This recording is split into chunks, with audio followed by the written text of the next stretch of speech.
Nano plastic, micro plastic आपल्या मेंदूपर्यंत पोहोचलेला आहे. हा अलीकडचा शास्त्रीय शोध आहे की आपण प्लास्टिक खातोय. या दगडखान्यांमुळे लोकांच्या आरोग्यावरही परिणाम दिसू लागला असेल. मी तर कोपऱ्याच्या वाडीचं उदाहरण तुम्हाला आवर्जून देईन की या लोकांच्या शारीरिक वाढी खुंटलेल्या आहेत. अच्छा. 2009 पासून हे लोक त्या मायनिंगचे इम्पॅक्ट भोगत आहेत. रात्रंदिवस ब्लास्टिंग होते, त्यांची घरं फाटलेली आहेत, त्यांच्या विहिरी धुळीने प्रदूषित झालेत. अरे ती पण माणसं आहेत ना. बरोबर. त्यांना पण जगण्याचा अधिकार आहे की नाही. सरकार तर झोपडपट्टीवाल्यांना पक्की घर देते आणि हे स्थानिक पिढ्यानपिढ्या इथे राहतात. बरोबर. मग त्यांना बेचिराग करण्याचा अधिकार तुम्हाला कोणी दिला? त्यांना परमिशन किती होतं? 126 हेक्टर. त्याने एस्केवेट किती केलं? 264 हेक्टर. प्रशासन काय झोपलं होतं? तुम्ही तुमची ड्युटी नाही केली ना. मग आता तुम्ही सुप्रीम कोर्टमध्ये जाब द्यायचा.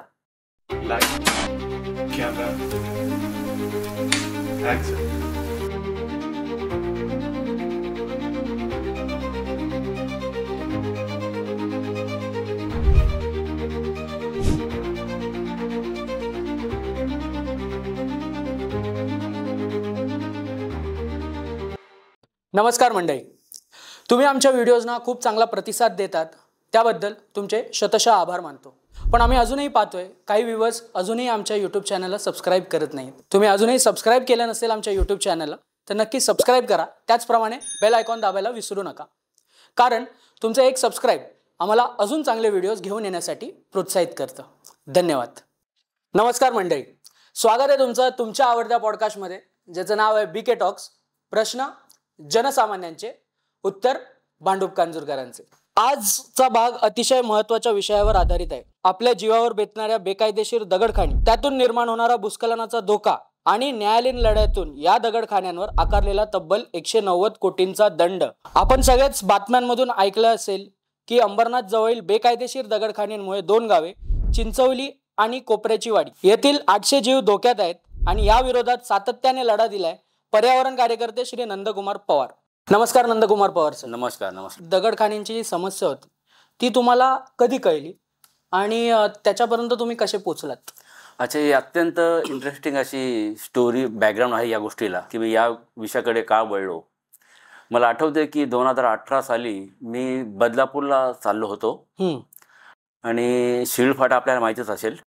तर माप्या रोडने मी जात होतो आणि जात असताना अचानक एका गोष्टीने मी विचलित झालो, कारण हिरव्यागार झाडीतून ब्लास्टिंगचे आवाज यायला लागले आणि प्रचंड धुळीचे लोड बाहेर दिसायला लागले हिरव्यागार झाडीतून. आणि ते कुठेतरी खटकलं मनाला की एवढी हिरवीगार झाडी, जंगल, इथे काय प्रकार चालू आहेत.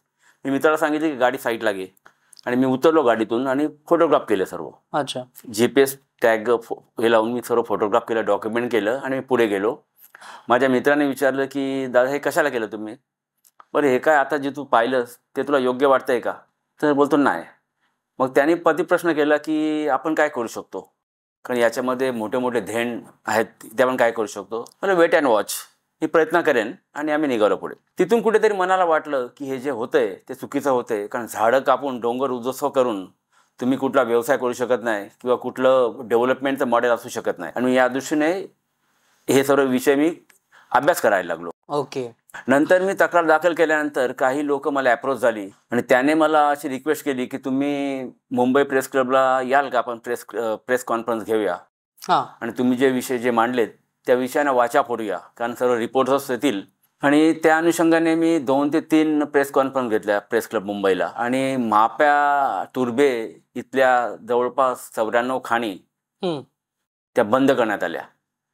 94 खाणींना ह्या दिल्या होत्या मोस्टली PAPsना, म्हणजे प्रोजेक्ट अफेक्टेड पर्सन्स, जे सिडकोच्या प्रकल्पामुळे बाधित झालेले लोकल कम्युनिटी आहे त्यांना एक काय बोलतात, एक बॅकअप खाणींचा कॉन्ट्रॅक्ट दिलेलं होतं. ओके. की तुम्ही इथे व्यवसाय करा, तिथे जागा आम्ही तुमच्या विकासाला घेतल्यात. तर हे सर्व खोदल्यानंतर मला असं कळलं की याच्यामध्ये बरीच तफावत आहे, कारण बऱ्याच ठिकाणून कॉल यायला लागले. प्रशासकीय यंत्रणेमार्फत कॉन्टॅक्ट व्हायला लागलं. तेव्हा मला अंदाज आला की something seriously wrong in it. Press कॉन्फरन्समध्ये आम्ही हेच केलं की ह्या ज्या जेवढ्या खाणी आहेत त्याचं मॅपिंग व्हावं, कारण प्रत्येक खाण मालक जेव्हा अप्लाय करतो तेव्हा डिस्ट्रिक्ट मायनिंग ऑफिसर त्या क्षेत्राची पाहणी करतात आणि अटी शर्तीनुसार त्यांना एक मायनिंग प्लॅन सँक्शन केलं जातं 3 ते 5 वर्षाच्या कालावधीमध्ये. आणि त्या अटी शर्तींचं पालन करून त्याने ते करायचं असं सर्व. तर मला असा संशय होता की हे एक्स्कॅव्हेशन परमिशन एरियापेक्षा जास्त झालेलं असावं. आणि याच गोष्टीकडे आम्ही लक्ष वेधलं मीडियाचं की इथले मॅपिंग व्हायला पाहिजे. त्याच्यानंतर district level environment impact assessment committee, forest department, CIDCO याने एक जॉईंट सर्वे केला. जॉईंट सर्वे केल्यानंतर त्याच्यामध्ये असं आढळलं की 264 हेक्टर एवढं क्षेत्र त्यांनी मायनिंग केलेलं आहे एवढ्या क्षेत्रामध्ये. अर्थात तेवढी झाडं पण त्यांनी कापली, याचा खुला अर्थ आहे. कारण ते तुम्ही डोंगर बघाल आता पण तर गर्द झाडीने वेढलेले आहेत. अच्छा. तिथला वन्यजीवांना त्रास झाला, ती बाग कधी अधोरेखित झाली नाही. बरोबर. त्यांना परमिशन किती होतं? 126 हेक्टर. त्याने एस्केवेट किती केलं? 264 हेक्टर. आणि हे 138 हेक्टर त्याने एस्केवेट करण्याची परवानगी होती 2026 पर्यंत. किंबहुना त्याने 2018लाच डबलपेक्षा जास्त एस्केवेट केलेलं. म्हणजे जादाचं जे एक्स्कॅव्हेशन झालं 126 हेक्टर, त्याच्यावर सरकार काय कारवाई करणार? बरोबर. मग त्याच्यासाठी पुन्हा मी पिटिशन फाईल केली का सरकारच्या नियमाचा भंग झाला, तुम्ही जास्तीचा माल काढून विकला तुम्ही तुमच्या व्यक्तिगत स्वार्थासाठी, मग तुम्हाला त्याची रॉयल्टी आणि पेनल्टी भरावी लागेल. त्या अनुषंगाने मी पुन्हा आता कोर्टामध्ये गेलोय. आणि 126 हेक्टर त्याच्यावर सरकारने योग्य ती कारवाई करावी आणि यांना योग्य ते शासन करावं दंडाच्या स्वरूपामध्ये. तुम्ही व्यक्तिशः जे मध्ये पडलात, कारण का तुमची टीम वगैरे असेल, तुम्ही प्रेस कॉन्फरन्स घेतला, तुमची टीम असेल, पण तुम्ही व्यक्तिशः या प्रकरणात का पडलात? आमची टीम जरूर आहे याच्यामध्ये. अनेक NGO आमच्या सोबत आहेत, जसे की आवाज फाउंडेशन असेल, वनशक्ती असेल, बरोबर, नेट कनेक्ट फाउंडेशन असेल, अनेक रती महारथी सोबत असतात. कारण शेवटी आम्ही एका कॉमन कॉजसाठी बांधतोय, राईट, जे लोकांच्या आणि पर्यावरणाच्या भल्यासाठी योग्य आहे. म्हणून व्यक्तिशः पडण्याचं कारण हेच होतं की अनेक आदिवासी समाज आमच्या संपर्कात यायला लागले आणि अनेकांनी रिक्वेस्ट केलं की सर आमच्या गावाला व्हिजिट करा. या अनुषंगाने मी पेनमधल्या अनेक गावामध्ये जात होतो, अंबरनाथमधल्या अनेक गावामध्ये जात होतो. आणि कोपऱ्याची वाडी जो आपण उल्लेख केलात, त्या गावाची तर एवढी दुरावस्था झालेली आहे. 2009 पासून हे लोक त्या मायनिंगचे इम्पॅक्ट भोगत आहेत, परिणाम भोगत आहेत. रात्रंदिवस ब्लास्टिंग होते, त्यांची घरं फाटलेली आहेत. आणि प्रत्येक ब्लास्टिंगला माझ्याकडे व्हिडिओ आहेत ते की काय नजारा असतो ब्लास्टिंग नंतर. अख्खं गाव त्या धुळीमध्ये न्हावून निघतं. त्यांच्या घरामध्ये धुळीचं साम्राज्य आहे, पाणी धुळीने माखलेलं आहे, त्यांच्या विहिरी धुळीने प्रदूषित झालेत, त्यांच्या पिण्याच्या पाण्याचे स्रोत धुळीमुळे हे झालेत, कंटॅमिनेट झालेत. आणि मायनिंगमधून जे काय वेस्ट येतं ते वेस्ट डायरेक्ट फ्रेश वॉटर स्ट्रीममध्ये सोडलं जातं. म्हणजे अक्षरशः म्हणजे केमिकल टाईप ते सगळं पाण्यात जातं. आणि हे स्ट्रीम कुठे जाऊन मिळतात? उल्हास नदीमध्ये, जे पिण्याच्या पाण्याचा स्रोत आहे. बरोबर. म्हणजे या गोष्टीवर कॉम्प्रोमाइज नाही. जे विषय जीवावर बेतू शकतात तिथे आपण गप्पा नाही बसायचं. बरोबर. आणि मी व्यक्तिशः याच्यामध्ये पडलो. मग तुम्ही जसं म्हणालात की प्रदूषणही तिथे झालं भरपूर, तर या दगडखाणींमुळे लोकांच्या आरोग्यावरही परिणाम दिसू लागला असेल? बिलकुल. मी तर कोपऱ्याच्या वाडीचं उदाहरण तुम्हाला आवर्जून देईन. आणि मी ही गोष्ट पण मीडियासमोर मांडली होती मागे प्रेस कॉन्फरन्समध्ये की या लोकांच्या शारीरिक वाढी खुंटलेल्या आहेत. अच्छा. त्यांचे ऑन एन ॲव्हरेज वेट बघा आणि हाईट बघा, 4, 4.5, 5 फूटच्या वर कोण दिसणार नाही. 50च्या आतच त्यांचं वेट. लहान मुलं कुपोषित जन्माला आलेत, कारण सतत ते धूळ त्यांच्या श्वसनामध्ये जाते, ते सिस्टममध्ये जाते आणि बाधित होतात. मुलं आजारी असतात सातत्याने आणि अनेकांना श्वसन निगडित आजार झालेले मी स्वतः पाहिलेले आहेत. आणि हे गंभीर परिणाम याचं कधी मॅपिंग सरकार करत नाही, याची गंभीर दखल सरकार कधी करत नाही. कारण बिचारे आदिवासी आहेत, अरे ती पण माणसं आहेत ना. बरोबर. त्यांना पण जगण्याचा अधिकार आहे की नाही, म्हणून त्यांच्यासाठी मी उभा राहतो. तर या गावातील लोकांची सर्वात मोठी आता सध्या भीती काय? भूस्खलन की पावसाळ्यातील आपत्ती? भूस्खलनाचा धोका तर होताच. कारण कसं आहे, तुम्ही तो व्हिडिओ पाहिला असेल की हा डोंगर लिटरली व्हर्टिकल स्लाइस झालेला आहे, उभा चिरलेला आहे. हो. त्याचं परमिशन कधीच नसतं. हे नियम कधी पाळले जात नाहीत. 3-3 मीटरचे ग्रॅडियंट ठेवायला लागतात, स्टेप बाय स्टेप. आणि हे रिस्टोरेशन प्लॅन मध्ये या गोष्टी अंतर्भूत असतात की मायनिंग संपल्यानंतर, म्हणजे 3 ते 5 वर्षाच्या पिरियड मध्ये संपल्यानंतर तुम्ही तो एरिया रिस्टोर कसा कराल, प्लांटेशन कसं कराल डोंगरावर, जेणेकरून डोंगर होते तसे करण्याचा जो सरकारचा प्लॅन आहे, मनसुबा आहे, तो कोणीच गांभीर्याने घेत नाही. रिस्टोरेशन कधी होताना आम्ही बघतच नाही. आपण पाहिलं असेल कुठेतरी दगडखाणीमध्ये झाडं लावलेली आहेत का? डोंगराचे उघडे नागडे टाकून माल कमावून ते निघून जातात मायनर्स. बरोबर. सरकारी अधिकारी पण याच्याकडे बघत राहतात, पण ते काहीच करत नाही. ओके. हो. नाही, हे मी पहिल्यांदा तुमच्याकडून ऐकतोय की रिस्टोरेशनही होतं. तर पूर्ण डोंगराचं रिस्टोरेशन की फक्त फॉरेस्टेशन होतं? कसं आहे की जेवढा तुम्ही भाग एक्सकवेट केलाय त्या एरिया पुरतं तुम्हाला रिस्टोरेशन करायचं. तुमचं जेव्हा मायनिंग प्लानची मुदत संपते, it may be 3 or 5 years. बरोबर. नंतर हे प्रोजेक्ट तुम्हाला घ्यावे लागतात. रिस्टोरेशन, प्लांटेशन किंवा जे काय स्रोत तुम्ही ब्लॉक केले ते सर्व ओपन करणं, तिथलं जैवविविधता पुन्हा आणण्याचा प्रयत्न करणं, या सर्व गोष्टी आवश्यक आहेत. पण तसं कुठे माझ्या नजरेमध्ये अजून आलेलं नाही की कोणी रिस्टोरेशन केलेलं आहे. तर आपण जो हायकोर्टात याचिका दाखल केली त्या प्रक्रियेबद्दल जरा सपशेल सांगाल का? काय बोलतो की उत्साहवर्धक निर्णय आला माननीय उच्च न्यायालय मुंबई यांचा. तत्पूर्वी जेव्हा मी तक्रारी दाखल केल्या आणि तक्रारीची दखल घेत अंबरनाथ तहसीलदारांनी ही खाण पर्टिक्युलरली कोपऱ्याची वाडी बंद करण्याचा आदेश दिला. 76/1K असा या सर्वे नंबरमध्ये 4 हेक्टरवर ही खाण सुरू होती. तर तहसीलदारांनी त्वरित आदेश पारित केला की हे क्रशर्स आणि ब्लास्टिंग बंद करावे. आणि त्याच्यानंतर मग ॲडिशनल कलेक्टर ठाणे त्यांनी सांगितलं की ॲडिशनल एक्सकॅव्हेशन झाले तर त्याच्यावर त्याने पेनल्टी मारली. ॲडिशनल कलेक्टरचा आदेश कलेक्टर ठाणे यांनी कायम केला आणि पेनल्टीची अमाऊंट सक्तीने वसूल करण्यात यावी असा आदेश काढला. पण त्याच्यानंतर मुंबई उच्च न्यायालयाने सांगितलं की जो आदेश कलेक्टरने पारित केलेला आहे त्याच्यावर अंमल व्हावी. आणि या संदर्भात जो काय पेनल्टी मारली ती अतिशय विचारात घेण्यासारखी गोष्ट आहे. कारण पुऱ्या महाराष्ट्रामध्ये एवढ्या मोठ्या प्रमाणामध्ये एखाद्या प्रायव्हेट खाण मालकाला एवढ्या मोठ्या प्रमाणामध्ये पेनल्टी मारल्याचं मला ऐकिवात नाही. तर याच्यामध्ये असं झालं की त्यांचा जो एरिया होता, जो परमिटेड एरिया आपण ज्याला म्हणतो, तिथे त्यांनी ओव्हरऑल सर्व 2,77,000 ब्रास एक्सकवेट केलं. ओके. त्यांच्या स्वतःच्या एरियामध्ये त्यांनी 1,40,000 ब्रास एक्सकवेट केलं. त्यापैकी 7,663 ब्रासची त्यांनी रॉयल्टी नव्हती भरलेली. अच्छा. ही रॉयल्टी किती असते सरकारची? तर प्रति ब्रास 600 रुपये. ओके. तर हे एक्सेस आहे, व्हायोलेशन केलेलं आहे, हा गुन्हा केलेला आहे. बरोबर. म्हणून रॉयल्टी पेनल्टी पकडून तो 600 ऐवजी हा दर झाला 13,130. म्हणजे 7,663 गुणिले 13,130 असे झाले 10,71,00,000 रुपये. त्यांनी एरिया जवळपास 1,37,000 ब्रास एक्सकवेट केला.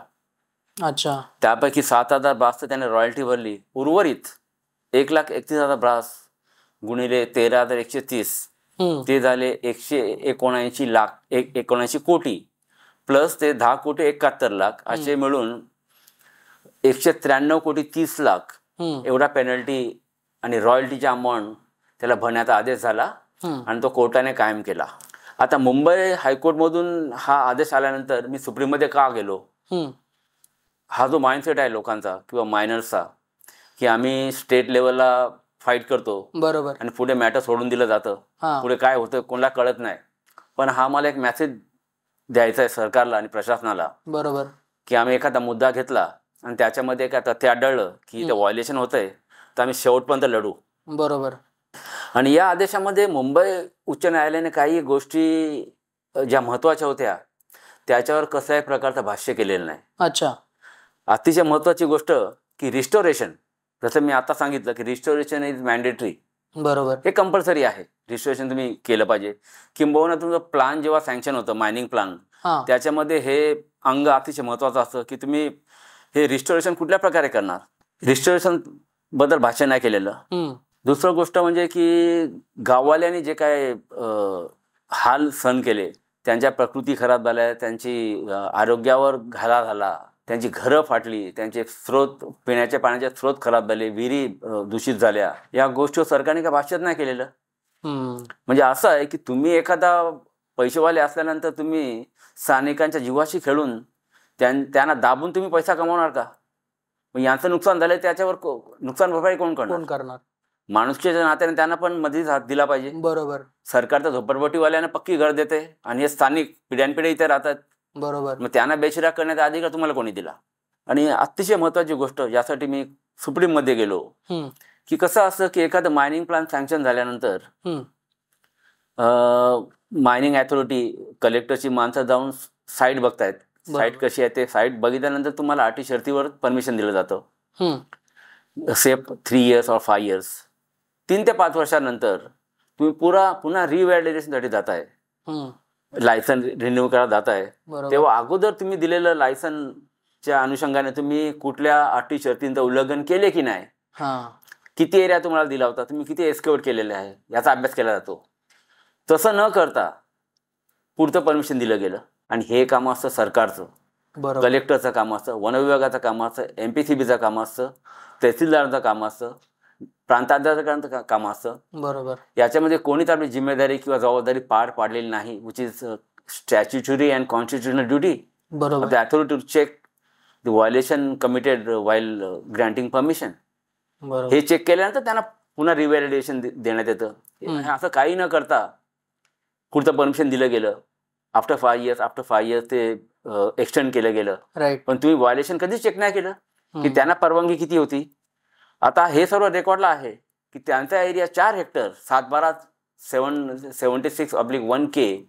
The area is 4 hectares. And the excavation, when the excavation was mapped through the ETS technology, the excavation found to be 9.88 hectares, more than double. Yes. म्हणजे हे कसं काय चुकलं? हे प्रशासन काय झोपलं होतं? तुम्ही तुमची ड्युटी नाही केली ना. मग आता तुम्ही सुप्रीम कोर्टमध्ये जाब द्यायचा. तुम्ही पुन्हा त्यांना रिव्हॅलिडेशन कसं काय केलं, ऑन व्हॉट बेसिस? मग मी सुप्रीममध्ये गेलो. आणि thankfully chief justice of India Bhushan Gavai साहेबांनी हे पिटिशन आपली ऍडमिट केली तिकडे. आणि आता पुढची लढाई सुप्रीममध्ये होईल. मी त्यांना पण धन्यवाद देईन का त्यांनी या मॅटरची सेन्सिटिव्हिटी लक्षात घेऊन ते मॅटर तिथेच चालवण्यात यावं असा आदेश दिला. आणि हे सगळं जेव्हा तुम्ही कोर्टात वगैरे गेला, ह्याला किती वर्ष, म्हणजे किती टोटल इयर आता हे चालू आहे, म्हणजे किती वर्ष चालू आहे? आता कसं आहे, मी 2018 पासून हे अनेक लढे लढतोय. बरोबर. मायनिंगच्या पर्टिक्युलरली. आता कसं असतं की तुम्ही एखादा विषय तुम्ही घेतल्यानंतर तुमची मॅटरची सुनावणी 2 ते 4 महिन्यामध्ये होऊ शकते. आणि हे सर्व कसं असतं की बेंच कसं आहे, जज कसं आहेत, राईट, त्यांना जर या गोष्टी सेन्सिटिव्हिटी असली तर ते मॅटर पटापट चालवतात. आता या बाबतीमध्ये मी जेव्हा मॅटर मेन्शन करायला गेलो त्याच दिवशी सुनावणी झाली. अच्छा. मुंबई हायकोर्टला मी धन्यवाद देईन खरं म्हणजे. आणि त्यांनी पहिल्याच वीकमध्ये हे केलं, एक आदेश पारित केला की whatever contention has been raised in the petition by the applicant Nandkumar Pawar is found true, then matter is of very serious magnitude, very serious matter. आणि त्यांनी पुढच्या जानेवारीमध्ये तो आदेश पारित केला. म्हणजे 2 ते 6 महिन्यामध्ये हे आदेश येऊ शकतात. न्यायालयाने जो दंड ठोठावला 190 कोटींचा, त्याच्या मागे तुमची टीम होती, तुम्ही स्वतः त्याला न्यायालयीन लढा दिला. तर तो 190 कोटींचा दंड ठोठावताना जो निर्णय होता तो ऐकताना तुम्हाला काय वाटलं? पण जे एवढी मेहनत केली त्याचं चीज झालं कुठेतरी. बरोबर. आणि सर्वात महत्वाचं की जे आदिवासी जे यामध्ये भरडले गेले होते अनेक वर्षापासून, ते सर्व त्रास सहन करत होते. बरोबर. त्यांच्या चेहऱ्यावरचं जे हास्य बघितल्यानंतर जीव कुठेतरी भांड्यात पडला. बरोबर. की यांना न्याय मिळाला. बरोबर. आणि त्या लोकांच्या ज्या प्रतिक्रिया मी बघितल्या उत्स्फूर्तपणे की कोणीतरी देवमाणूस आमच्यासाठी धावून आला. कारण त्यांचं म्हणणं असं आहे की 2009 पासून आम्ही सर्व यातना भोगतोय. अनेक लोक आली आम्हाला मदतीत हात देण्यासाठी, पण ती मध्ये गायब झाली. तुम्ही असे एकमेव आहात की ज्याने हा लढा मुंबईला राहून लढला आमच्यासाठी. अनेक वेळा मी त्यांच्या गावात गेलो आणि कसलाही गाजावाजा न करता हे यश त्यांच्या पदरात पाडलं. गावाले बोलतात की आम्ही देव कधी बघितला नाही, पण देव काय असतो याचा आम्हाला साक्षात्कार झाला तुमच्या माध्यमातून. या प्रतिक्रिया अत्यंत बोलक्या होत्या आणि त्या गोष्टीचं खूप समाधान मिळालं. कुठेतरी माणसाला जी गरज आहे त्या गरजेची आपण पूर्तता करतो आपल्या प्रयत्नामुळे. या गोष्टीचं समाधान निश्चितच आहे. सर, दंड तर ठोठावला, पण दंड वसुली झाली का?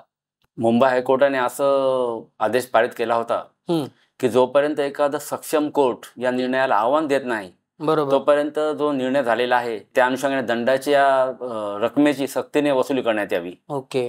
म्हणून मी त्याच्या अगोदरच सुप्रीम कोर्टमध्ये गेलो की याचा गुन्हा सिद्ध झालाय, याला कायद्याने गुन्हेगार ठरवलंय, कलेक्टरने फाईन मारलेला आहे, मुंबई हायकोर्टाने फाईन मारला, म्हणजे तुम्ही गुन्हेगार झालात, तुम्हाला आता रक्कम भरण्यात आहे.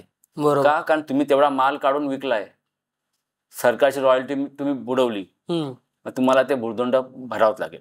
या सगळ्यामध्ये जे आपले प्रशासन होतं, म्हणजे अगदी ग्रामपंचायत असेल, तालुका प्रशासन असेल, जिल्हाधिकारी असेल, इव्हन लोकप्रतिनिधी, आमदार, खासदार, यांचा रोल काही होता का? काही मदत करत होते का, अडथळे आणत होते, काही रोल होता काय? नाही, जनरली तुम्ही बघाल ना तर प्रत्येक एरियामध्ये जे काय प्रकल्प होत असतात त्या प्रकल्पामध्ये काय काय जे व्हायोलेशन्स होतात त्या व्हायोलेशनची सर्व कल्पना स्थानिक प्रशासनाला असते.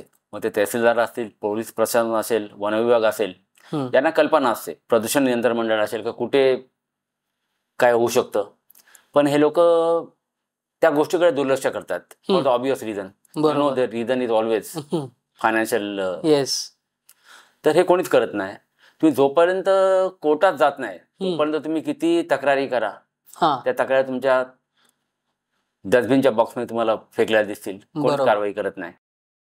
आणि मग कोर्टात जावं लागतं, कारण कोर्टात जाण्याची आमची इच्छा नसते, पण आम्हाला हे पण माहिती आहे की कोर्टात गेल्याशिवाय सोल्युशन मिळत नाही. आणि मग कोर्टाच्या निर्णयाचं पालन केलं जातं. बऱ्याच वेळा हे होतं की चांगला निर्णय येऊन पण त्याचं पालन होत नाही, मग पुन्हा कंटेम्प्ट पिटिशन फाईल करावी लागते. आणि आता आम्ही कसं आहे की एखादा मुद्दा घेतल्यानंतर शेवटपर्यंत लढतो मी, आम्ही सोडत नाही मधल्यामध्ये. काही होऊ द्या, जेवढं आपण आपल्यामध्ये कॅपॅसिटी आहे, जेवढं कायद्याचं बेस घेऊन आपण लढू तेवढं आम्ही निश्चितपणे लढतो. आणि शेवटी एखादा मुद्दा घेताना, एखादा लढा लढताना त्याचा आम्ही संपूर्ण अभ्यास करतो की व्हायोलेशन्सला स्कोप कुठे कुठे होता आणि काय काय प्रकारे व्हायोलेशन केले. कारण माहिती अधिकार हे उत्तम हत्यार आहे. माहिती अधिकारामध्ये तुम्ही संपूर्ण याची माहिती घेऊ शकता आणि त्याचा अभ्यास करून मग नियम काय आहेत त्याचा बेस घेऊन तुम्ही तक्रारी दाखल करून कोर्टात जाऊ शकता. पण सर, आता समजा कुठल्याही गावात जर अशी खाण चालू असेल आणि त्याचा त्रास गावकऱ्यांना होत असेल, पण तिकडचे गावकरी कोर्टात जायला भरपूर घाबरतात, तर त्यांना तुम्ही काय मार्गदर्शन कराल किंवा त्यांना तुम्ही काय एक सजेशन द्याल? आता मागचाच प्रसंग म्हणजे गेल्या हप्त्यामध्ये पेणमध्ये व्हिडिओ आपल्याला शेअर केलेला होता. राईट. आदिवासी बांधव हजारोच्या संख्येने रस्त्यावर उतरलेले. आता हा परिसर पेण तालुक्यामधला खैरासवाडी, खरोशी इकडचा हा पट्टा, डोंगर भाग सर्व, इथे जवळपास 13 ते 15 दगडखाणी आणि क्रशर चालू आहेत अहोरात्र. आणि तिथलं जे गाव आहे खैरासवाडी, त्या गावाच्या अवतीभोवती या सर्व खाणी आहेत. ओके. आदिवासींचा विचार कधी केला जात नाही. मी तर बोलतो की सरकार परवानगी देते कशी अशा लोकांना? मानवी वस्तीपासून कमीत कमी 500 मीटरच्या परिसरामध्ये खाण नसावी. पण आता खैरासवाडीचं उदाहरण तुम्ही घेतलं तर ते ग्रामस्थ सांगतात की ब्लास्टिंगच्या वेळेला दगड आमच्या घरावर येऊन पडतात. मी अक्षय सर्व ते पाहिलं माझ्या नजरेने.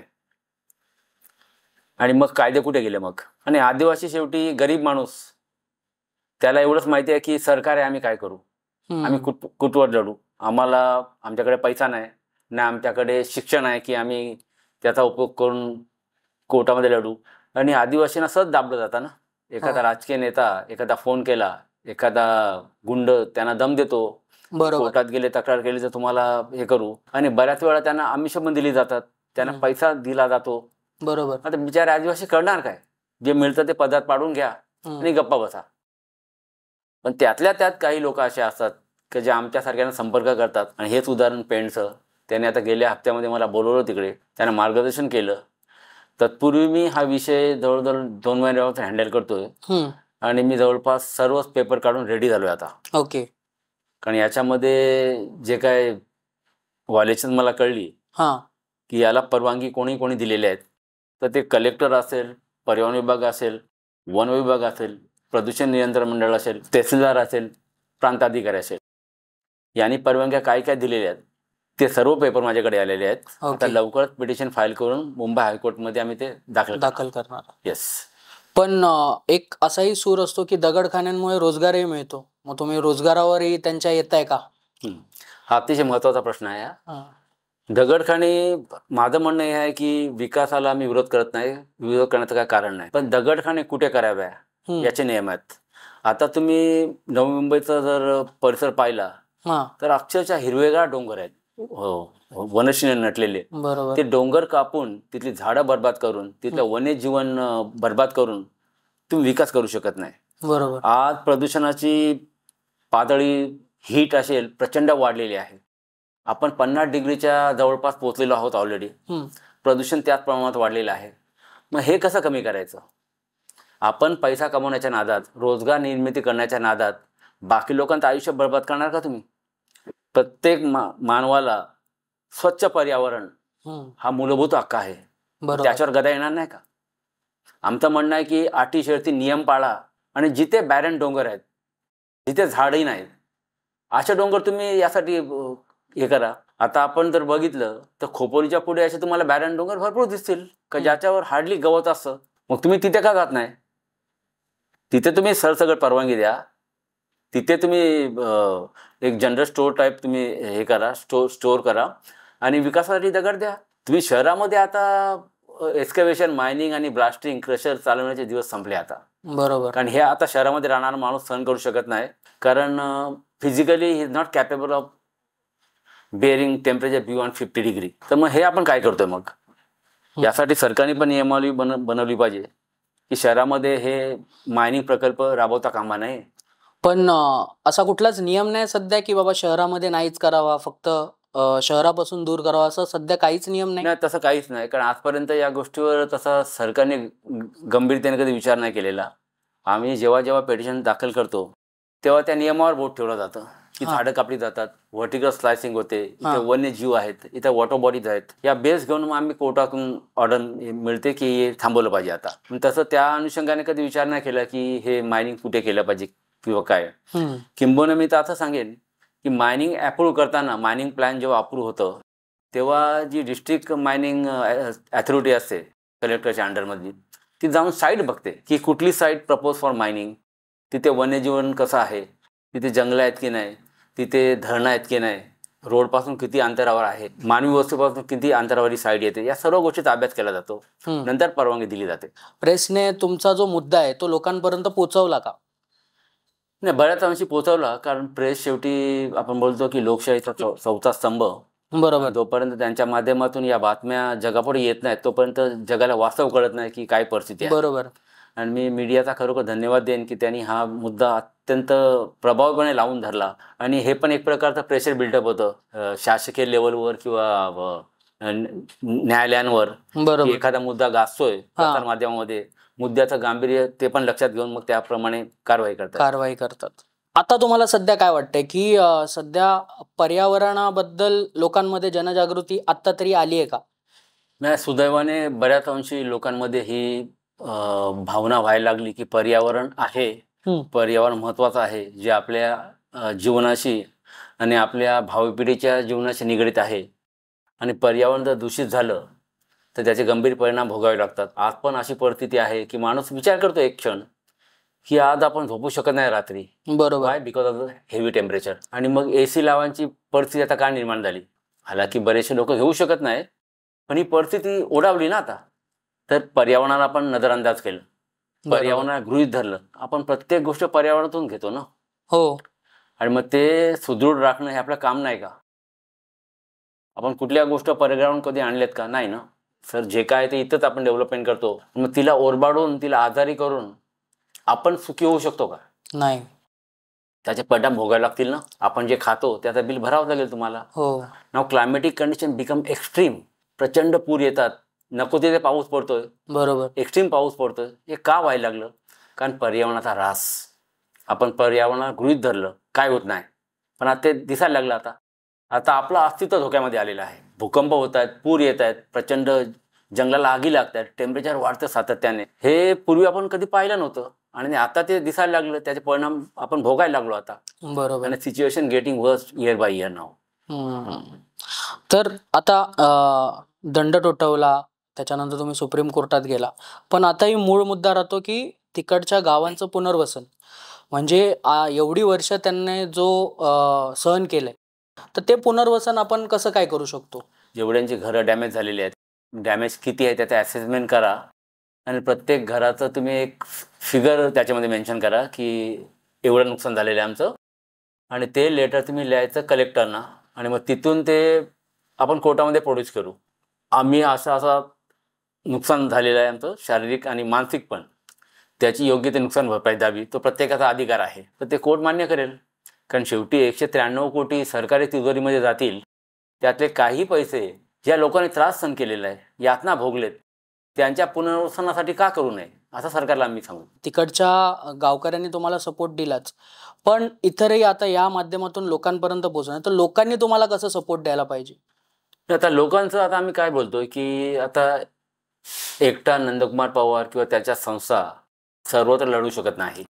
आता आम्ही काय करतो की आता तुम्ही एखादी विषय घेऊन आमच्याकडे अप्रोच झाल्यानंतर आम्ही तुम्हाला पूर्ण मार्गदर्शन करणार. तक्रारीपासून काय काय केलं पाहिजे, तुम्ही लढा, तुमच्या मागे आम्ही उभे राहू सक्षमपणे. बरोबर, तेच करतो आता मी. कारण physically you can't able to reach to every destination and every issue वे दी बरोबर, पीपल आर सफरिंग. मग लोकांनी पुढे यावं, तुमच्या समस्या तुम्ही लढा, तुम्हाला आम्ही मदत करू सर्वतोपरी. पण मग आता असे मायनिंग एक्सकॅव्हेशन महाराष्ट्रभर अख्ख्या भारतभर चालू असतील, तर सर्वीकडेच असं उल्लंघन होत असेल का? जवळपास मी तर म्हणेन की 90% असं उल्लंघन होत आहे. कारण परमिशनपेक्षा जास्त एक्सकॅव्हेशन तुम्हाला प्रत्येक ठिकाणी कळेल. आताची दोन उदाहरणं द्यायची झाली तर आता पारसी खिलमध्ये जे 94 क्वारीज होत्या, त्यांचं परमिशन किती होतं? 138 हेक्टर. ओके, 138 हेक्टरचं. त्याने एक्सकॅव्हेशन किती केलं? 264 हेक्टर. जादाचं एक्सकॅव्हेशन किती झालं? 126 हेक्टर. आणि 138 हेक्टरचं एक्सकॅव्हेशनचं परवानगी त्यांना 2026 पर्यंतची होती. त्याने 138 हेक्टर 2018 पूर्ण केलं, किंबहुना डबलपेक्षा जास्त त्याने 18 पूर्ण केलं. म्हणजे पुढे काय झालं असतं याचा विचार करा. ते डोंगर आता दिसले असते का आपल्याला? नाही, पुन्हा गायब झाले असते. असा प्रकार. आणि आता हे अंबरनाथच्या स्टोन क्वारीचा विषय, 4 हेक्टर जागा होती, त्याने एक्सकॅव्हेट केली 10 हेक्टर. आता पेंटच्या खाणी, त्यात ते तेलाच्या 15 खाणी आणि क्रशर चालू आहेत. त्यांना पण परवानगी कशी आहे की कलेक्टरने परवानगी दिलेली नाही. ओके, पर्यावरण विभागाने परवानगी दिलेली नाही, SDOने परवानगी दिलेली नाही. परवानगी कोणी दिलेली आहे? पेन तहसीलने. तहसीलदार परवानगी देऊ शकतो 500 ब्रासपर्यंत. अच्छा. SDO प्रांताधिकारी 2000 ब्रासची परवानगी देऊ शकतो. कलेक्टर 25,000 ब्रासची परवानगी देऊ शकतो. पण आता हे स्मार्टली काय करतात स्टोन क्वारी ऑपरेटर, की तहसीलदारकडून 500 ब्रासचं परवानगी घेऊन ते सातत्याने रिव्हॅलिडेशन करून ते एक्सकॅव्हेशन कंटिन्यू करतात. पण त्याचा क्युम्युलेटिव्ह इम्पॅक्ट प्रशासन कधी लक्षात घेत नाही. 500 करून तू 5,000 हेक्टरच्या वर गेलास ना, राईट. त्याचं मॅपिंग कधी केलं जात नाही त्या अँगलने, की ओव्हरऑल एक्सकॅव्हेशन किती झालेलं आहे. या गोष्टी सर्व आम्ही कोर्टाच्या निर्देशनामध्ये आणतो की याच्यामध्ये स्मार्टगिरी आणि बनवावणी कशी केली जाते, प्रशासन आणि मायनिंग ऑपरेटर्स. तर या बाबतीत तुम्ही न्यायालयीन लढा तर द्यालच, पण त्याच बाबतीत लोकप्रतिनिधी, कुठल्या लोकप्रतिनिधीला तुम्ही भेटलात का या संदर्भात? लोकप्रतिनिधींना आम्ही सहसा कधी भेटत नाही, किंवा त्यांना भेटण्याची गरजच नसते. मी तर हे म्हणेन की बरेचसे लोकप्रतिनिधी त्यांचा या व्यवसायामध्ये किंवा बिझनेसमध्ये हात असतो, त्यांची टक्केवारी असते, त्यांचा आशीर्वाद असतो कुठल्या प्रकारे. त्यामुळे चोराकडून मदत मागणं हे नॉट लॉजिकल. तर आम्ही कधी जात नाही, किंबहुना आम्हाला त्याची गरज पण नाही. कारण आम्ही कायद्याने भांडतोय, आम्ही कायद्याचा अभ्यास करतोय, त्यामधून माहिती काढतोय, कुठे उल्लंघन झाले त्याचा अभ्यास केल्यानंतर आम्ही मग एक पिटिशन बनवून तक्रारी करून आम्ही अशा प्रकारे आम्ही फाईट करत असतो. कोणी सांगतं त्याच्यावर जात नाही आम्ही. कायदे काय आहेत त्याचं वाचन केलं जातं, कुठला कायदा काय बोलतोय हे सर्व अभ्यास केल्यानंतर मग आम्हाला कळतं की व्हायलेशन कुठे झाले, कुठल्या स्केलचं झालेलं आहे आणि कुठे अप्रोच व्हायला पाहिजे. पण हा प्रश्न विचारण्याचा मूळ मुद्दा असा होता की शेवटी लेजिस्लेचरच असतं जे आपला देश चालवत असतं, आणि त्या लेजिस्लेचरमध्येच आपले लोकप्रतिनिधी बसलेले असतात, मग अगदी संसद असेल किंवा विधानसभा असेल. तर त्यामुळे मी विचारलं की लोकप्रतिनिधी कुठला यात तुम्हाला मदत करतो का, आणि जर मदत करत नसेल तर याचा अर्थ मतदारांनी कुठेतरी विचार करायला हवं का की आपण कुठले लोकप्रतिनिधी आपण संसदेत आणि विधानभवनात पाठवतोय, ह्याचा विचार करायला हवा का? नाही, लोकप्रतिनिधी मी असं सरसकट बोलणार नाही की कोणी मदत करत नाही किंवा सर्व याच्यामध्ये इन्व्हॉल्व आहेत. बरेचसे लोकप्रतिनिधी चांगले आहेत, ते या सोशल कॉजसाठी पुढे येतात, आपल्याला मदत करतात. त्याच्यामध्ये उदाहरण द्यायचं तर आमचे सुनील भाऊ राऊत, ज्यांचं नेहमी सहकार्य असं मला पर्यावरणाच्या इश्यूजमध्ये. बदलापूरचे पण आमदार साहेब, त्यांनी पण बऱ्यापैकी या गोष्टीला मदत दिली आम्हाला. ओके. कारण आदिवासींच्या जीवनमानाचा प्रश्न आहे. प्रत्येकासाठी नुसता पैसा महत्वाचा नसतो, पण बाकी आपल्या वॉर्डमध्ये लोकांचं आरोग्य, भवितव्य याची काळजी घेतली जाते. अशा अनुषंगाने बरेचसे राजकीय नेते मिळतात आम्हाला की बाबा चांगल्या कॉजसाठी तुम्ही फाईट करता, आम्ही तुमच्यासोबत आहोत. बरोबर. कोकणाचं उदाहरण देईन मी की कोकणामध्ये आम्ही दोडामार्ग आणि सिंधुदुर्ग हा पट्टा ESA घोषित केला, इकोलॉजिकल सेन्सिटिव्ह. तर त्या अनुषंगाने आम्ही गावोगावी फिरत होतो. कित्येक वर्ष आम्ही गावोगावी फिरत होतो, गाववाल्यांना भेटत होतो, सरपंचांना भेटत होतो. तिकडच्या लोकप्रतिनिधींनी चांगलं सहकार्य केलं. त्यांच्या सहकार्यामुळे ते होऊ शकलं. तुम्हाला काय हवं आणि काय नको. ESA म्हणजे इकोलॉजिकल सेन्सिटिव्ह जर तुम्हाला टॅग आला तर तुम्ही बिझनेस व्यवसाय मायनिंग, रेड कॅटेगरी इंडस्ट्री आपण ज्या बोलतो त्याच्यावर आपोआप बंधन येतात. निसर्ग राखला जातो. कोकण समृद्ध आहे. चांगल्या फळबागा आहेत तिथे, टुरिझम चांगला होऊ शकतो. मग तो त्याचा विध्वंस का करावा. चांगलं वाईल्ड लाईफ तिकडे आहे, पण तो पट्टा तसाच राहिला पाहिजे. आणि अतिशय महत्वाची गोष्ट की कोकण हा असा परिसर आहे का जे महाराष्ट्राचं वेदर पॅटर्न किंवा पावसाचं भवितव्य ठरवणारा तो जिल्हा आहे. बरोबर. प्रचंड घनदाट झाडी असलेला तो प्रदेश आहे. तो जर बोडका झाला, तिथे जर मायनिंग झालं तर पावसाच्या एकंदरीत हेल्थवर त्याचा परिणाम होईल. पावसाची गणितं कुठेतरी चुकतील आणि त्याचा परिणाम सर्वांना भोगावा लागेल. म्हणून आम्ही सांगतो की जी नैसर्गिक जंगलं आहेत त्याला बिलकुल हात नाही लावायचा. तर तुम्ही जसं म्हणालात की एक्सकॅव्हेशन होतंय आणि ते इतर ठिकाणी, इतर गावातही होतंय. त्यांच्या गावात त्यांना माहिती असेल की कुठे कुठे होतंय. तर आता जाता जाता तुम्ही त्यांना काय मेसेज द्याल? मला हेच सांगायचं आहे की कायद्याच्या विरोधात किंवा विकासाला आम्ही विरोध करतो असा अर्थ कोणी काढू नये. बरोबर. माझं एवढंच म्हणणं आहे की जे काय नियम आहेत, प्रशासकीय नियम आहेत, शासकीय नियम आहेत, त्याचं व्यवस्थित पालन व्हावं. ते नियम यासाठी बनवलेत की जनरल जनतेला किंवा स्थानिक लोकांना याचा त्रास होता कामा नये आणि विकास कुठे त्याला बाधा येता कामा नये. पण या अनुषंगाने अजून एक गोष्ट महत्त्वाची आहे की मी सर्रास बघतोय की या क्षेत्रामध्ये दगडखाण क्षेत्रामध्ये उल्लंघन खूप होत आहेत. अनेक उदाहरणं माझ्या पुढे आहेत. आणि अनुभवातून बोलतोय की नवी मुंबईला एअरपोर्टच्या बाजूला शेकडो दगडखाणी सुरू होत्या आणि मी जेव्हा माहिती अधिकार टाकला, जस्ट एक्झाम्पल की किती खाणींना तुम्ही परवानगी दिलेल्या आहेत, MPCB कडे या संदर्भातली कुठलीच माहिती नव्हती. म्हणजे याचा अर्थ काय निघतोय. अजून अनुषंगाने एक मला सांगावंसं वाटतंय की पर्यावरण याला आपण गृहीत धरण्याचे दिवस आता संपलेत. आता तुमच्या आमच्या अस्तित्वाचा प्रश्न आहे आणि याला जर आता आपण असं गृहीत धरलं तर याच्या पुढे आपलं जगणं मुश्किल होईल. बरोबर. आपण जगू शकत नाहीत. शास्त्रज्ञांनी पहिला सांगितलेलं आहे की 2025 मध्ये मुंबईचा बहुतेक भाग जाईल आणि त्याच्यामध्ये प्लास्टिकची समस्या ही जागतिक समस्या आहे. आणि सांगायला मला खेद वाटतो की India has been emerge as the highest plastic polluter nation in the world, which is not good sign for the India internationally. Right. We produce almost 9.03 million tons of plastic waste every year. That is 20% of world plastic. Right. Is not good sign. Plastic आपल्या सिस्टममध्ये पोहोचलेलं आहे. Nano plastic, micro plastic आपल्या मेंदूपर्यंत पोहोचलेलं आहे. आणि हा अलीकडचा शास्त्रीय शोध आहे की आपण प्लास्टिक खातोय. प्लास्टिकने अख्खी पृथ्वी प्रादाक्रांत केलेली आहे. तुम्ही पर्वताची उंच शिखर बघा, तिथे तुम्हाला प्लास्टिक कंटॅमिनेशन मिळेल. समुद्राचे तळ, marina trench which is the deepest trench of Pacific ocean, about 36,000 feet deep. There also you can come across lot of deposition of plastic, non-degradable plastic. मग हे काय चाललंय, आपण कुठे चाललोय? आपण आपल्या पायावर धोंडा मारतोय. कुठेतरी थांबवलं पाहिजे या गोष्टी, नाहीतर भवितव्य सर्वांचं बेचिराक होईल आपल्याच कर्तृत्वामुळे. त्यामुळे विकास करताना पर्यावरणाचा पण त्रास होता कामा नये. बरोबर. ते पण वाचवलं पाहिजे, तरच आपलं जीवन सुखमय होईल. तर मित्रांनो, हे होते नंदकुमार पवार. यांच्यासोबत आपण अजून एक पॉडकास्ट केला होता, ज्याची लिंक आपण खाली देऊच. तोही नक्की जाऊन बघा जर तुम्ही बघितला नसेल तर. तुम्हाला हा व्हिडिओ नक्कीच आवडला असेल तर नक्की लाईक करा, शेअर करा आणि महत्त्वाचं म्हणजे सबस्क्राईब करायला विसरू नका. फेसबुक चॅनलला, आमच्या इंस्टाग्राम चॅनललाही फॉलो करायला विसरू नका. तर पुन्हा एकदा भेटूया पुढच्या भागात. तोपर्यंत पाहत राहा BK टॉक्स. प्रश्न जनसामान्यांचे, उत्तर भांडूप कांजूरकरांचे. धन्यवाद.